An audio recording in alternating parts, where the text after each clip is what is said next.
राधे राधे सभी को, हर हर बद्री विशाल। तो आइए अपने बद्रीनाथ धाम की यात्रा को आगे बढ़ाते हैं।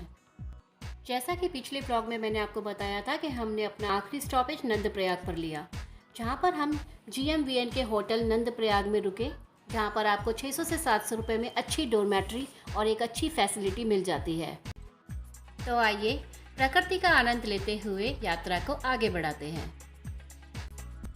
नंदप्रयाग से बद्रीनाथ की दूरी 3 घंटे 32 मिनट यानी कि 98 किलोमीटर रह जाती है।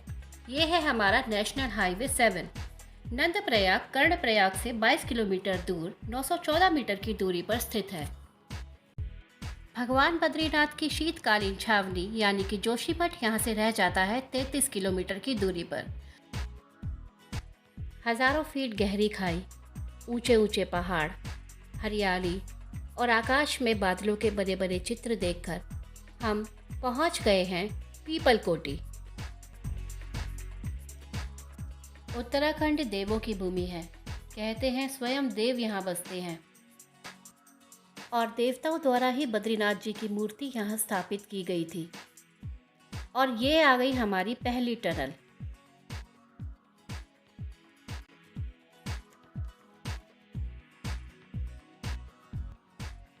पीपल कोटी में मौसम सुहावना हो चला था। पीपल कोटी से जोशीमठ की दूरी रह जाती है 13 किलोमीटर और बद्रीनाथ जी की दूरी रह जाती है 57 किलोमीटर।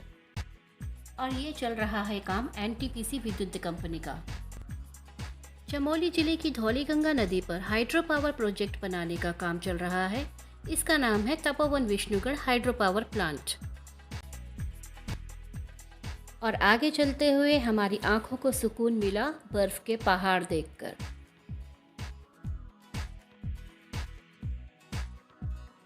और बर्फीले पहाड़ों को निहारते निहारते हमें पता चला कि जोशीमठ 1 किलोमीटर की दूरी पर रह गया है और बद्रीनाथ रह गया है 45 किलोमीटर की दूरी पर। और लीजिए हम पहुंच गए जोशीमठ। यहाँ पर हमने थोड़ा रिफ्रेशमेंट लिया और उसके बाद हमने देखी ज़मीन पर दरारें। और ये देखिए घरों में भी दरारें आई हुई हैं। कई होटल्स और मकान खाली करा दिए गए हैं। यहाँ पर इतनी ज़्यादा दरारें आई हुई हैं, लोगों का मानना है कि NTPC प्रोजेक्ट की वजह से ही ये सब हुआ है। वास्तव में काफ़ी ज़्यादा दरारें आ रखी थी मकानों में और दर्जनों मकान खाली पड़े हैं यहाँ पर। देखिए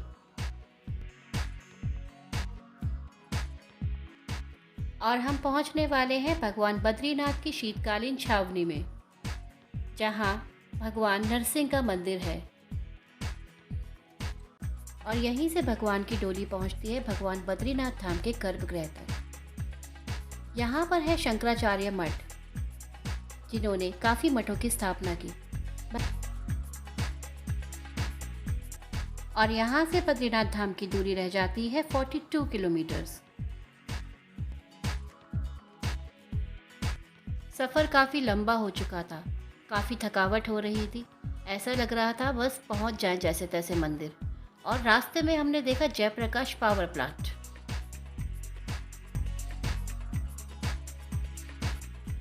और जब बद्रीनाथ जी की दूरी मात्र रह गई 35 किलोमीटर, तो अब तो रास्ता और भी ज़्यादा भयानक हो चला। हज़ारों किलोमीटर गहरी खाई, ऊंचे ऊंचे पहाड़, संकरे रास्ते। लगता था पहाड़ हमारे सर के ऊपर ही गिर जाएंगे। अरे भाई, ये रास्ता कब ख़त्म होगा? मैं तो थक चली थी बहुत ज़्यादा। पहाड़ों पर टेढ़ी मेढ़ी चढ़ाई की वजह से 1 किलोमीटर का रास्ता भी 5 किलोमीटर के बराबर लगता है। इसी वजह से रास्ता बहुत लंबा लगता है। रास्ते में नज़ारे भी कितने देखें, ये सब देख देख कर भी अब तो परेशान हो चले थे और लग रहा था कि किसी दूसरी ही दुनिया में पहुंचने वाले हैं। और यहाँ कंस्ट्रक्शन का काम बहुत ज़्यादा ही चल रहा था।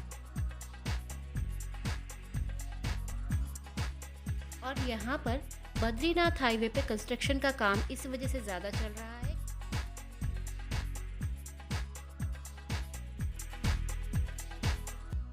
और JP कंस्ट्रक्शन पावर के थ्रू यहाँ पर ये चल रहा है डैम का प्रोजेक्ट।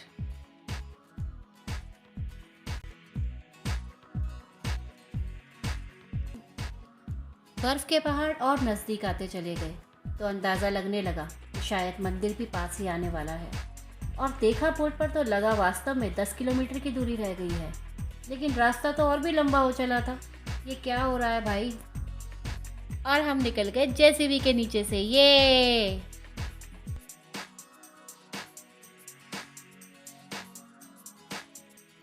और लीजिए हम पहुंच ही गए बद्रीनाथ धाम। टोकन पर्ची लेते हुए सारे रास्ते की थकावट ही दूर हो गई। और देखिए क्या स्वर्ग का नज़ारा है। सारे रास्ते की थकान ही मिट गई। अब हम ढूंढेंगे पार्किंग, कि कहाँ पार्किंग लगाई जाए और मंदिर का रास्ता देखा जाए। मंदिर के प्रांगण में काफ़ी गाड़ियाँ और काफ़ी सारी बाइक भी हमने देखी और काफ़ी श्रद्धालु भीड़ लगाकर खड़े थे। रास्ते में देखा पत्थर पर विश्राम करते हुए बाबा जी की बड़ी बड़ी जटाएं। यहाँ से दिखती है मंदिर की पहली झलक और यहाँ से हमने प्राप्त की अपनी टोकन पर्ची, जो कि रजिस्ट्रेशन दिखाकर हमको लाइन में लगने के लिए बद्रीनाथ जी के दर्शन के लिए चाहिए था।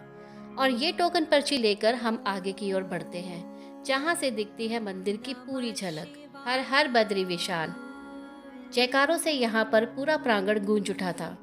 श्री ओम नमो नारायण। शंकराचार्य जी ने अलकनंदा नदी से मूर्ति की खोज कर इसे तप्त कुंड नामक गर्म चश्मे के पास स्थित एक गुफा में स्थापित किया। और यही है वो तप्त कुंड जहाँ पर स्नान करके बद्रीनाथ जी के दर्शन के लिए आगे बढ़ना था। यहाँ हमने दर्शन किए नर नारायण और नीलकंठ पर्वत के, और फिर हम आगे बढ़े दर्शनों की लाइन के लिए। ये लाइन तो बहुत ही ज़्यादा लंबी थी। थका देने वाली लाइन में से बच्चों ने मैगी और चाय कॉफ़ी लेनी शुरू कर दी। ठंड बहुत ज़्यादा बढ़ चुकी थी। गर्म कपड़े पहनने के बावजूद भी पैर थरथरा रहे थे। सामने नदी के तेज बहाव के साफ जैसे जैसे लाइन आगे बढ़ती जाती थी मंदिर और पास नजर आता था, पर ठंड बहुत ज़्यादा बढ़ गई थी। 8 घंटे के इंतज़ार के बाद आखिर वो क्षण आया जब हम मंदिर की सीढ़ियों पर दर्शन के लिए चढ़े।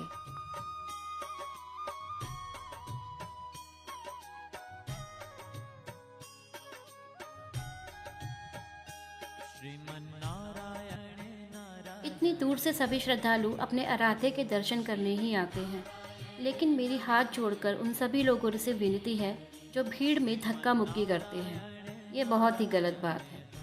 कई बार हम गिरते गिरते बचे।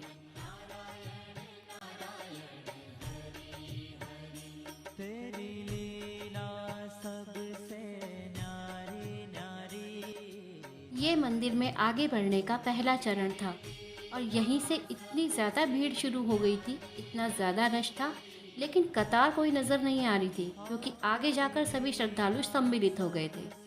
कृपया यहाँ पर एक ऐसी व्यवस्था होनी चाहिए थी जहाँ पर लाइनों से लोग अंदर जाते।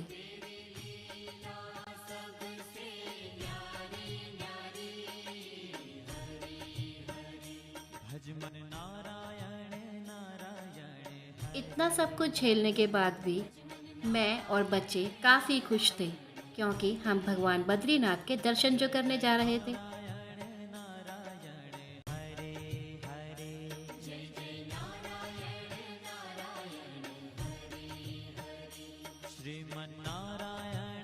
वाह, चटकदार रंगों से सजा मंदिर और लाइटिंग इतना अच्छा लग रहा था जैसे स्वर्ग हो। हाँ, स्वर्ग तो है ही ना, क्योंकि भगवान बद्रीनाथ यहाँ स्वयं जो विद्यमान है। और भीड़ का दबदबा इतना ज़्यादा बढ़ चुका था और यहाँ से जयकारों की इतनी ज़्यादा गूंज थी और कैमरा भी अंदर ले जाना मना था, तो हमने कैमरा अपना ऑफ करके आगे बढ़ना शुरू किया।